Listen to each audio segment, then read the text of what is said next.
Hello, everybody, and welcome to College Football Wraparound. I'm Cooper Naylor, welcoming you. So real quickly, I was trying to get my rankings completed for the week, but um, we can go ahead and take a look at that since we have a moment of what. Well, I'll come back to that, but we've got our schedule here for you. So, what's going to be happening today? We're going to take a look at the Cooper Naylor poll a little bit later. Then we're going to talk about Tennessee taking down Alabama. We've got USC losing to Utah. There's no more undefeated G5 teams. Clemson and Syracuse are still undefeated. Hot seat updates is Ohio State CFP frontrunners. Then we're going to recap the predictions and we're going to pick some games. That's all coming up here today. So, um, let's talk Tennessee Bama. What did we see from that game, folks? And that is we saw something that we never believed. Well, I feel like there were some people that believed that it was going to happen, but this is the way it happened was just so like we just didn't know that was actually going to happen as far as Alabama's defense could not keep up with Tennessee Saturday night. And I mean, for that matter, too, I mean, Tennessee's defense didn't play great either. I mean, the final score was 52-49, but it was a fun game to watch. And I mean, I'm coming from the side of, I am an Alabama fan, but you have to give credit where credit's due sometimes and admit that that game, Tennessee won it. I mean, there is a total star in the making in Jalen Hyatt for Tennessee with the absence of Cedric Tillman, the top receiver. And then you've got your incredible quarterback, Hendon Hooker. The way I see it, Tennessee won that game. They dominated Bama from the opening kick. And Bama played a good game too. Bama's defense is the one that got destroyed. Now, the question arises now when it comes to how these teams played against each other. Um, you know, the rep the calls against Alabama. That right there is what is I mean, because you look at it. Bama was called for 17 penalties in the game. And from what I saw, there was a lot of penalties that Tennessee should have had called against them. I mean, for example, Omari Thomas, the defensive tackle for Tennessee, early in the game, I felt like it was targeting when he hit Bryce Young in the head. No call. I mean, they did call targeting originally, but they overturned it. So that right there kind of set up what you were going to expect, and that is a game where they were going to allow a lot of stuff to happen. So, I mean, it's just incredible to see because, I mean, it just really is incredible. So, it'll be interesting just to see how Tennessee does going down the stretch. Personally, I bel I believe that um I don't think they should lose again. I feel like they are set up in a driver's seat, and they're just kind of cruising down the road and just kind of waiting to see what others do to try and catch up to Alabama. That's just the way I see it right now in Tennessee. I mean, Alabama and Tennessee, in my opinion, are the two best teams in the SEC. You saw that Saturday night, and quite honestly, I feel like that's what you're going to get again in the SEC championship game. All right, so let's turn our attention now to USC and Utah because that was a interesting game for sure. Utah taking down USC, and what is impressive, it kind of makes me sad because I picked USC to win that game and big, and it didn't happen.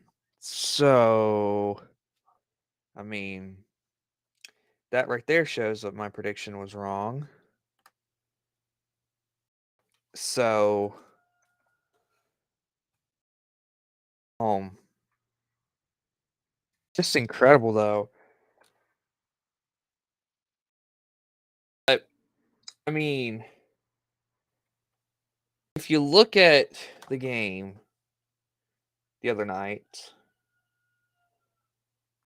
um, Utah won by a point, 43-42.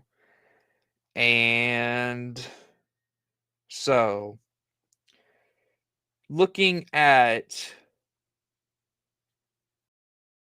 just some of the stats from the game, Caleb Williams, USC's quarterback, he had a pretty good game. I mean, throwing the football 42 times and having 25 completions, 25 for 42, that's not bad. 381 yards. I mean, their run game was pretty good. Travis Dye, 11 carries, 76 yards, a touchdown. Receiver Williams had 4 catches for 145 yards. Jordan Addison, 7 for 106 and a touchdown. So I mean, USC didn't play a terrible game. They just guess their defense didn't show up, which is incredible to see that you had 2 games in the same night that the loser really was a pretty good team coming into the game. And what you saw was no defense, which is just incredible to see. But we'll see what happens going down the line of the season. But it is incredible to see that we are starting to lose more and more undefeateds all the time. So it'll be interesting just to see how everything shakes up here in college football. But now let's talk about so there's no more undefeated G5 teams, meaning that Coastal Carolina and James Madison both lose in the same day. And what does this mean for the G5? Well, no college football playoff for them. I mean, that's literally what it means. No college football playoff, which is, I mean, I hate it for them. And I mean, last year was a historic year for the G5. I mean, considering the fact that you just got, you know, you got some teams in, and it was an impressive year. So, I mean, I wouldn't be too sad about it, really, because, I mean, there's still a lot of good football going on in the G5. There really is. And it's really fun football to watch. So we'll see what happens, but I wouldn't be too down on this season because it was still there's still a lot of season to go. And I mean, um, you know, tell us below like if you agree with this I'm about to say. And that is that this season has really been the season of upsets. And really, I mean, there's always upsets, but tell me, does it seem like that what you're seeing right now is the result of just all the teams are getting better? Or is it that just college football as a whole is just getting worse? I mean, the G5 these last few years, I think, have looked like some of the most entertaining football in the in all college football. So, Clemson and Syracuse are still undefeated, and they're playing against each other today. Um, as I continue to update my rankings here for you, there, and it is really, it is incredible just to see what my rankings are going to look like. And Penn State is, I mean, well, I won't get into my rankings, but either way, what you have right now is Clemson and Syracuse playing at the Carrier Dome, and it's going to be interesting today because today, well, not the Carrier, I don't know. Either way, um, Syracuse and Clemson come in undefeated. Clemson, of course, is looking really good this season. Syracuse is looking really good. So, what can we expect? Well, I feel like you can expect a lot of scoring in this game. I feel like the defenses are gonna kind of be are gonna take a seat and um really I just have this feeling right now that this one is gonna be a really fun game to watch if you're a fan of college football. So this one is coming up here in a little bit, and it'll be a fun one for everyone watching because I feel like a lot of scoring. And what to watch out for would be the running backs of Syracuse. They got a really great run game, and that should be, I mean, I feel like that should help them play really good football today. So, um, we'll see what happens, but I really do think that we've got Syracuse and Clemson in a game that's going to be a lot of fun to watch. All right. So now I want to turn my attention to hot seat updates. And we all know who from Auburn has been on there for a while. That's Brian Harsin. Auburn fans are very livid with the way he has done. And I talked about this earlier about the way I feel that Brian Harsin's being done.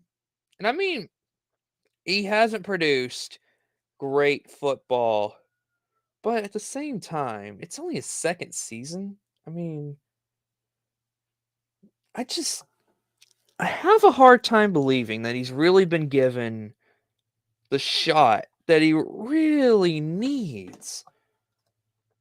I mean, you look at it, and I just have this belief that,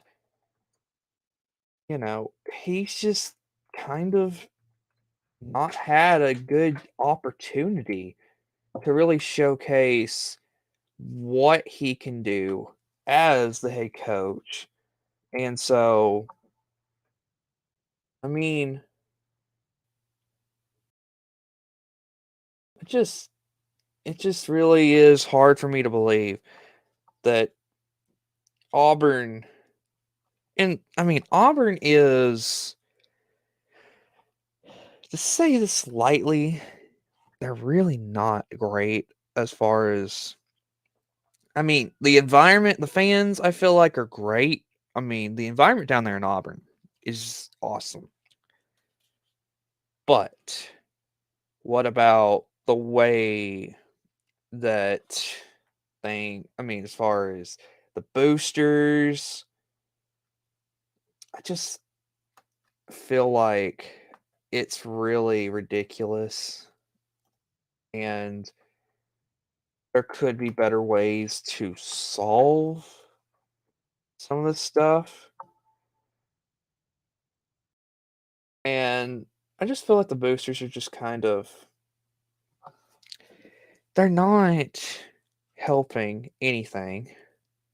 They really aren't. So, I mean, to be honest, he probably will be fired. Now, should he? That just don't believe so. I just don't. So we'll see what happens coming up. But I mean, I just it just doesn't seem fair in a way. But we'll see what happens. But Brian Harson, he's probably going to be fired. And should he? I don't believe so. So, I mean, it is what it is. All right. So, now, the big question coming in for the CFP is Ohio State CFP frontrunners. Well, I mean, I am about to show you my rankings. And if my rankings are any indication of what could happen within college football, I really believe that this is honestly very accurate because, you know, this will be really interesting to see. All right. So, my rankings have finished. So, right now, we're talking about CFP frontrunner if Ohio State is it. The answer for me would still be no. And here's why. To this point, I don't believe Ohio State has really played anybody worth really saying, "Oh, look at this. Look at this win." Now, I mean, you really want to get into this, and you can go back and look at the Notre Dame game. At the time, it was a really big game for both teams. This could be one that defines the playoff. Well, I mean, let's be honest. It really isn't right now because you go look at how Notre Dame has played this season. I believe they're 3-3, folks. That is not a great team. And I mean, I think we should give Notre Dame some time for Marcus Freeman to develop as a head coach because let's be honest, he's only in his first year. He's only in his first year, folks. So, I mean, we'll see what happens, but I'm being honest. He's only in his first year. We need to give him some time to develop as a head coach. So, the main takeaways you can take from my channel and college football wraparound is that I believe in giving a coach 3 years to develop his team. Anything less than that is just sorry because it doesn't give a full opportunity to develop the team and with a head coach to get him, to know what it is to be a head coach at at the university, and you fill in the blank right there. So,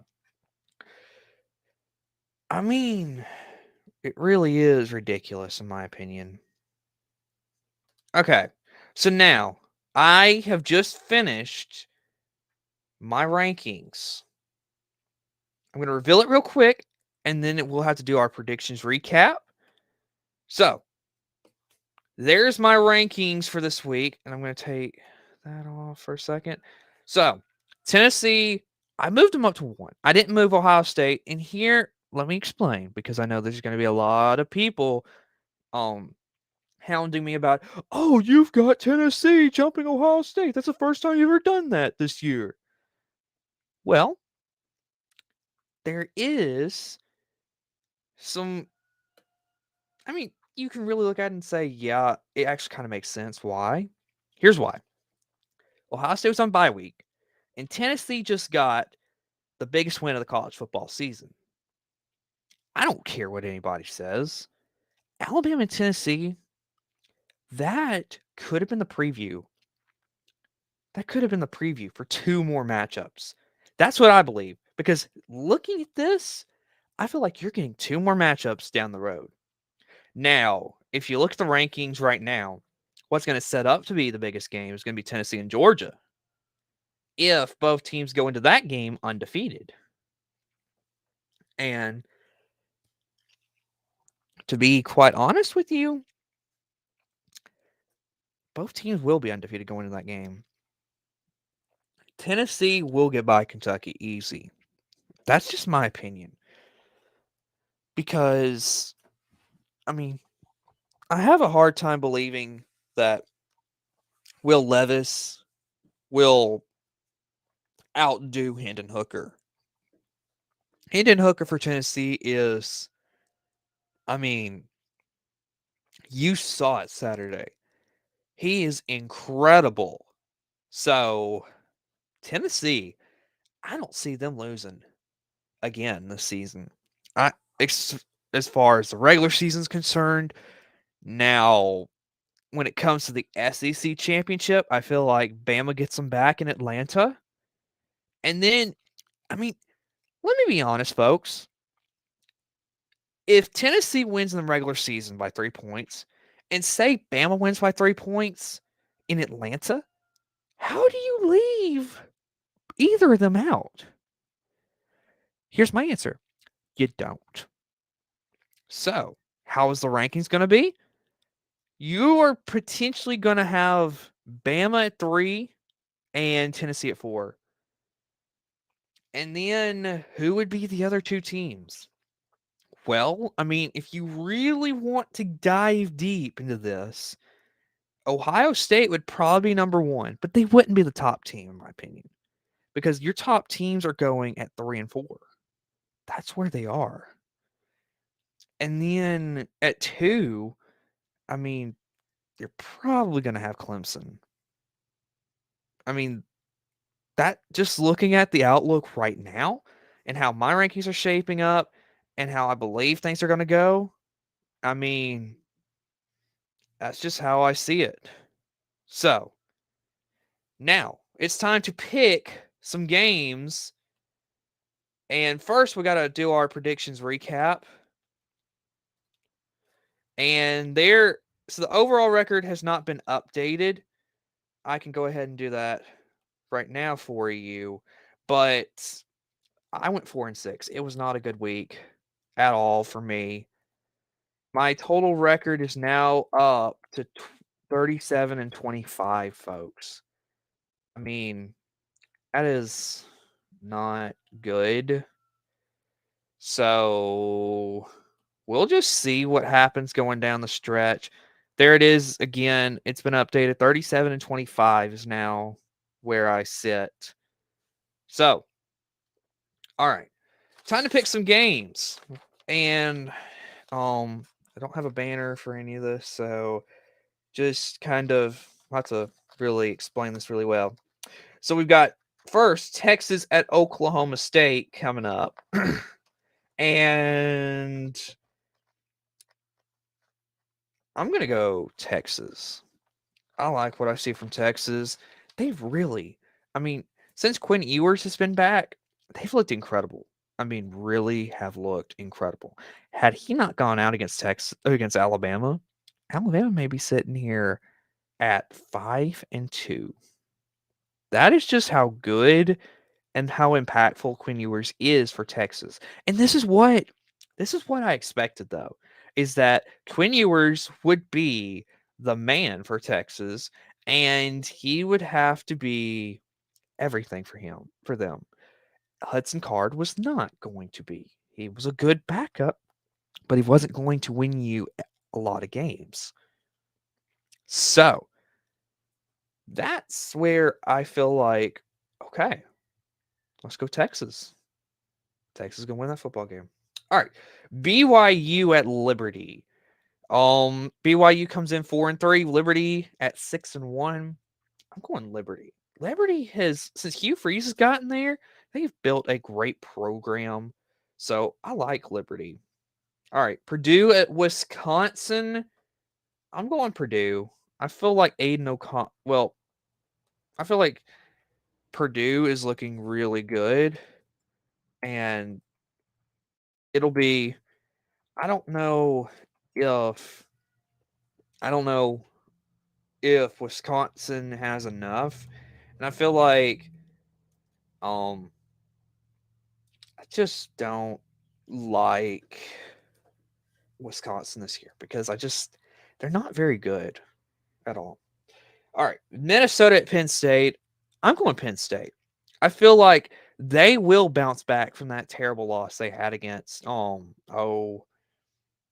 Michigan. I mean, it was one of the best games of the week, and they did not show up in the fourth quarter. And I mean, you look at that game before that, it was close. So, I mean, if we're all being honest about this right now, um Penn State, I think they'll have a good bounce back. And I feel like they potentially could beat Ohio State. And I mean, my prediction from last week about, you know, Ohio State, Penn State, Michigan, all three of them could be 11-1 at the end of the year. I feel like it's still valid. And it would just depend on all the tiebreakers to see how everything would end up. So, we'll see what happens, but um yeah. So, Penn State will win that football game. All right, Ole Miss and LSU. I'm you know, looking at it, I think it's going to be a good football game. I think LSU upsets Ole Miss today. I said it. LSU over Ole Miss. All right. Cincinnati at SMU. I'm going to go Cincinnati. I feel like they look really good this season. I'm going to go Cincinnati. Iowa at Ohio State. I'm going Ohio State. I mean, Iowa is just trash. Kansas State at TCU. I'm going to go TCU. I like what they're doing. I'm going TCU. UCLA and Oregon. I got to go Oregon. I like what I'm seeing from Bo Nix in Oregon. After that terrible loss against Georgia, they really have looked really good. And then our game of the week, Syracuse and Clemson at Clemson. So my mistake for saying at the Carrier Dome earlier in the broadcast, but either way, I got to go Clemson. Their dominance is just too good for Syracuse. So that is what I'm picking. We'll see how it all ends up. But for now, This has been College Football Wraparound, and we will see you next week. Goodbye, everybody.